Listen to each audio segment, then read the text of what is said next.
fabula with Mailmint. Did you know in Mailmint's custom lead form, you can add reCAPTCHA verification so that you can distinguish between your human users and automated bots? That's right. This helps you with ensuring the security and the authenticity of the submissions that you're getting through your lead forms. It prevents spam, fraud, and unauthorized access by requiring your users to check a box that they're not a robot. Or in the newest version of reCAPTCHA, you can also add your users to complete a quiz or maybe identify an object before they submit the form.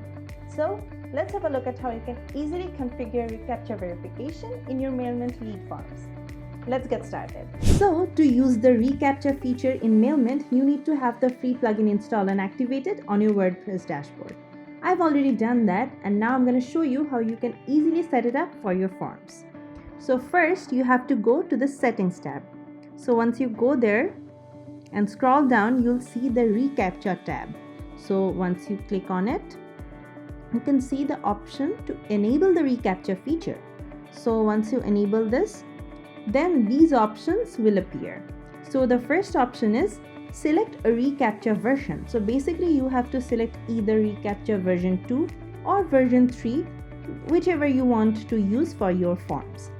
And then you have to give the site key and a secret key in order to enable this. So if you don't know how to get the site key or the secret key, what you can do is simply follow the link that we added here.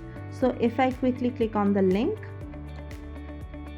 let me show you where it takes us. So basically it takes me to this page where you can follow the steps and create your own site key and secret key, then add them here in order to enable it for your forms. So what I have here is a test site key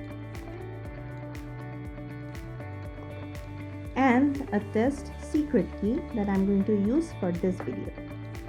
So let me quickly save the settings, and you can see that the reCAPTCHA settings have been successfully saved. Now I'm going to quickly show you how this reCAPTCHA will work in one of my forms. So let me quickly go to the forms, and I have created a form which is newsletter subscription, and I have embedded it in a specific post. So let's go to a post. So this is basically my post, which is a successful email marketing blog. As you can see that my form has appeared here, and also there's a checkbox to verify whether I'm a robot or not. So let's see if it works or not. So if I write, and let me first check if I can subscribe without verifying. You can see that there's a validation here which says reCAPTCHA is required. So let me try by checking the box. So if I check the box and click on subscribe, you can see that my form has successfully been submitted. So that's about it. This is how you can easily configure reCAPTCHA verification in your Mailmint lead forms. Now you won't get any spam emails in your Mailmint contact list. So I'll see you in my next video. Take care.